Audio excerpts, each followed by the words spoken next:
This podcast is brought to you by AGS Agriculture Global Solutions, your partner for better oil palm farming.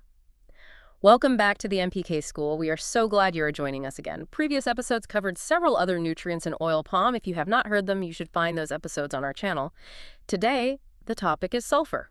Yeah, sulfur is a really critical one. Before we start the topic, we would like to make a small correction. Right. Please subscribe so the show can keep bringing knowledge that matters for every oil palm farmer.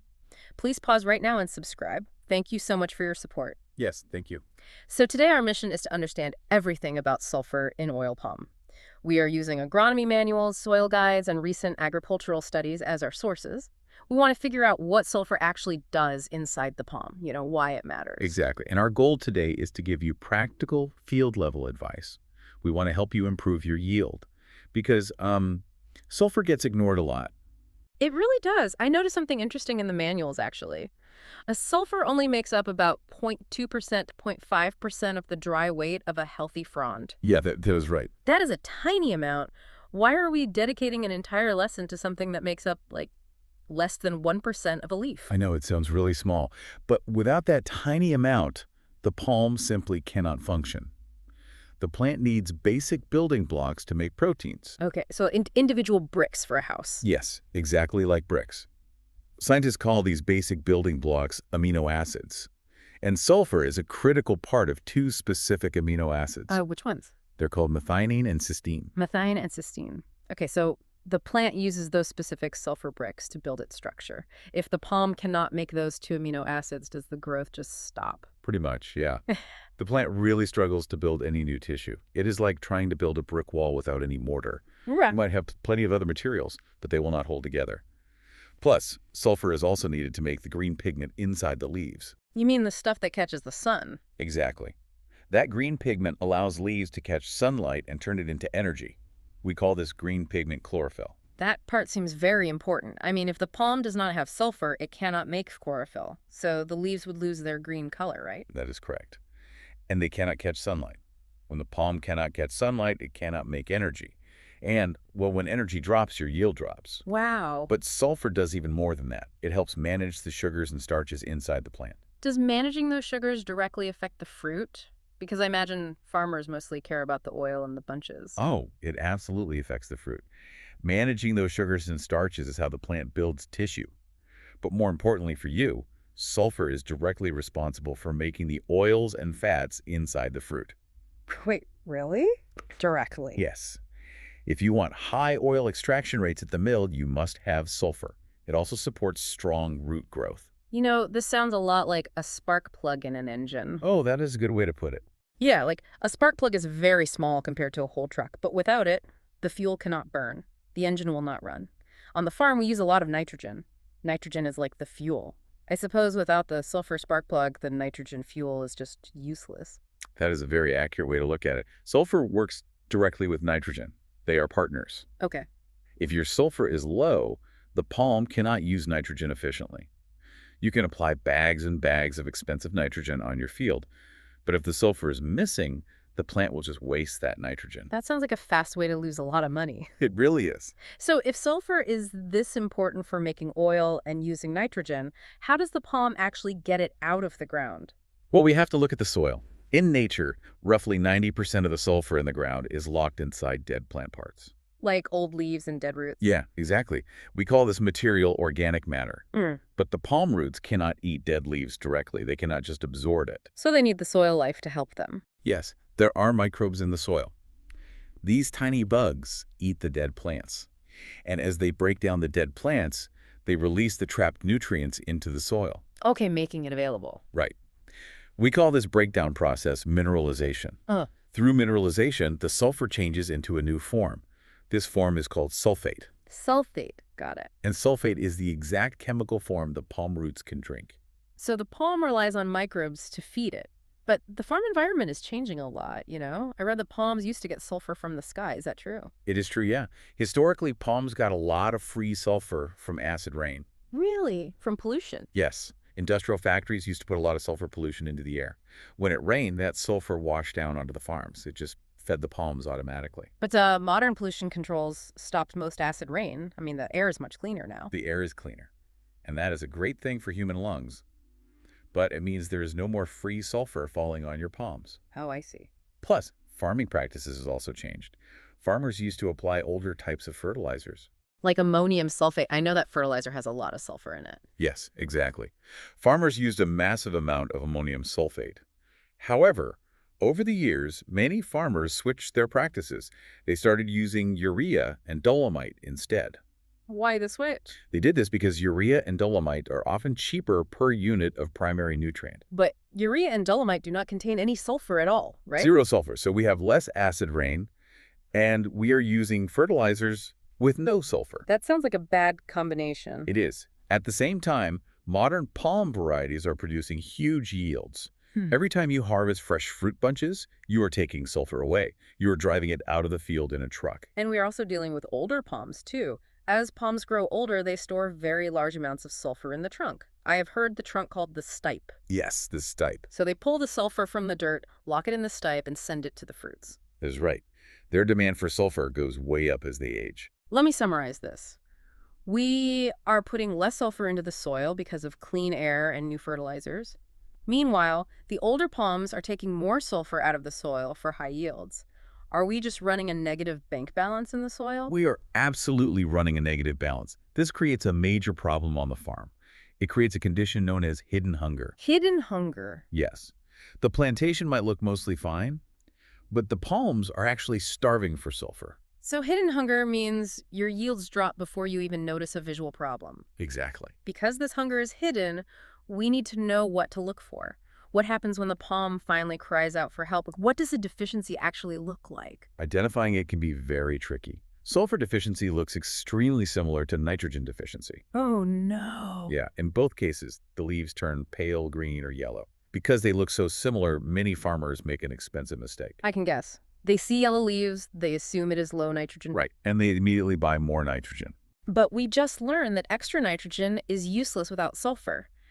So how do you tell the difference between the two problems? You have to look at how the nutrients move inside the plant. Nitrogen moves very easily inside the palm. It is a highly mobile nutrient. Okay, so it moves fast. Right.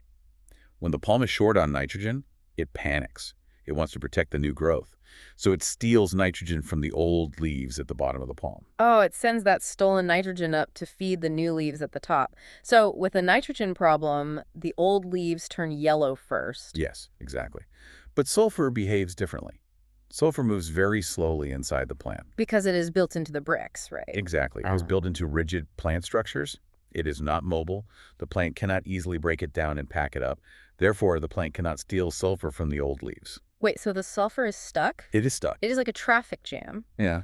The new leaves at the top are waiting for building materials to grow, but the delivery truck moves too slowly. By the time the new leaves need materials, nothing arrives. That is a perfect way to picture it.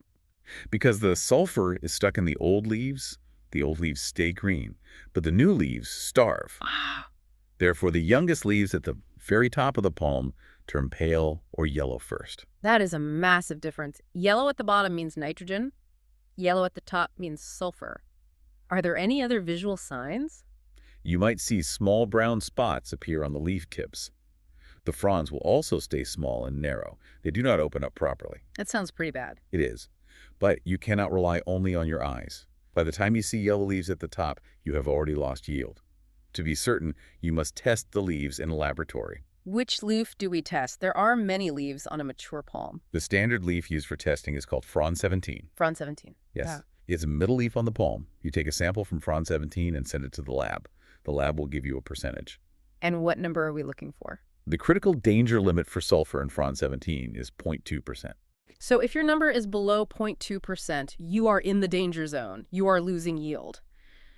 I read that many farms test far below this limit. Very often, yes. But what happens on the other side? Can we have too much sulfur? Like, can we poison the palm? Excess sulfur is called toxicity. It is actually very rare. Usually if you put extra sulfate in the soil, the rain just washes it away. Oh, that makes sense. However, there is one major exception. You have to watch out for completely waterlogged soils, like deep bogs. Why are bogs dangerous? In deep mud, the soil has no air. It's completely flooded. In that wet mud, the chemical reactions change. The sulfur turns into a gas. Gas. Under the ground. Yes, it becomes hydrogen sulfide gas. Gas forming underground. That sounds bad for the roots. It is very bad. Hydrogen sulfide gas smells strongly of rotten eggs, and it is toxic to the plant. It burns and damages the palm roots. Ouch. The roots will actually turn black. Eventually, the tips of the leaves will turn black as well. You must keep the water moving in your ditches to stop this gas from forming. This shows that water and soil completely control how sulfur behaves. I mean, the soil on the farm changes everything. We really need to look at specific soil types. Yes, we do. We are going to look at 7 specific soil environments. Your management strategy must change depending on the exact soil under your palms. Let us start with water issues. What if a farmer is on peat soils? The manuals call these histosols. Peat soils are basically deep layers of old, dead plants. They have massive amounts of organic matter. So they should have lots of sulfur, right? You might think that means they have lots of sulfur, but peat soils are usually flooded. They lack oxygen. We call this an anaerobic environment. If there is no oxygen, the microbes cannot breathe, so they stop eating the dead plants. Exactly. The microbes cannot do their job. They stop making sulfate. How do you fix that? To manage peat, you must apply small doses of fertilizer. You must carefully manage the water table so it does not stay flooded. And you should use agricultural lime to lower the high acidity of the peat. What about the opposite of peat? What if the soil does not hold water at all? What if you are farming on sandy soils? Sandy soils act like a sieve. The sand particles are large. They do not have a strong chemical grip. Right. When heavy rain falls, water flows right through the sand. The water carries the dissolved sulfate deep into the ground. It washes right past the palm roots. The manuals call that washing away process leaching. Sulfate leaches extremely fast in sand. How do we fight leaching? You must split your fertilizer applications. Do not apply a huge amount at once. Break it into smaller, frequent doses. Like applying a little bit at a time. Yes. Maybe apply 3 or 4 times a year. Yeah. You also need to add something to hold the water. Leave empty fruit bunches on the ground around the palms. Oh, the empty bunches act like a sponge. They add organic matter to the sand to hold the sulfur. Now, what about heavy clays? Clay is, well, the opposite of sand. Heavy clays are sticky. They have tiny particles that hold on the nutrients very well. Leaching is not a big problem in clay. That is good news. But clay can suffer from poor drainage. Water gets stuck on the surface. And we already talked about what stagnant water does. Right, it creates that toxic hydrogen sulfide gas. So for clay, you must ensure water is constantly moving through your drainage ditches. Yes, exactly. Now, let us look at strongly acidic mineral soils. Agronomists often call these ultisols or oxasols. What are those like? These are highly weathered tropical soils. They have a very low ability to hold onto nutrients. The rain washes the goodness away over many years. How do you keep sulfur in highly weathered soils? The best strategy is to keep a green cover crop on the ground between your palms.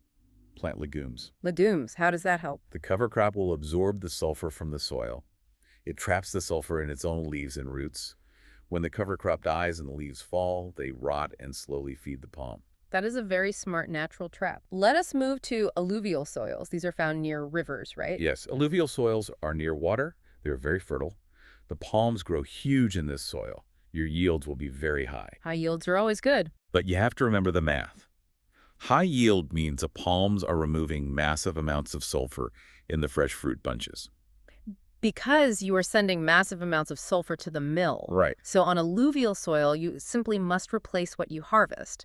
You have to feed them a lot of sulfate to keep up with the heavy production. Correct. Next are acid sulfate soils. Acid sulfate. That sounds bad. These are dangerous environments. They are naturally extremely acidic. The general rule is simple: do not plant palms here if possible. But a farmer might already have mature palms growing on acid sulfate soils. What do they do? If you are already operating on acid sulfate soils, you must manage them very carefully. You must improve the drainage ditches. Do not let the water sit stagnant at all. And what else? And you must add heavy amounts of agricultural lime. The lime will raise the soil pH. If you fail to do this, toxic conditions will kill the palm roots quickly. We have one final soil type, volcanic soils. These soils are usually very rich. They are very rich. But volcanic soils are tricky. They naturally contain huge amounts of calcium.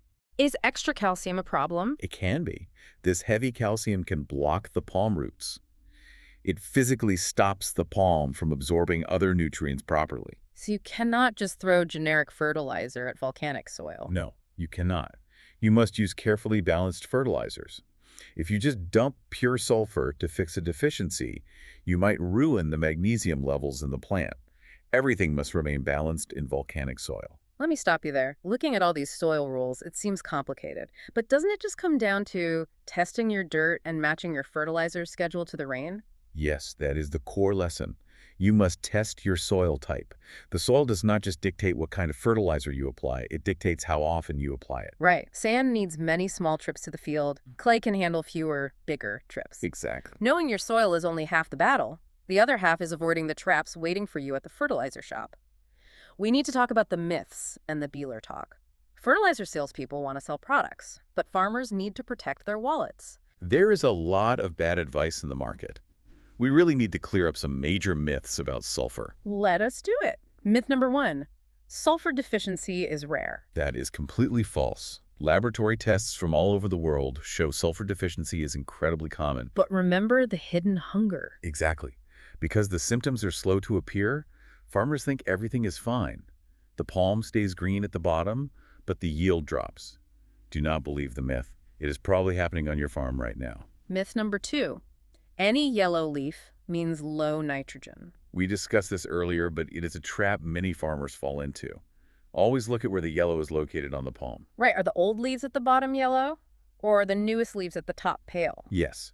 If the newest leaves are pale, buying more nitrogen is a complete waste of your money.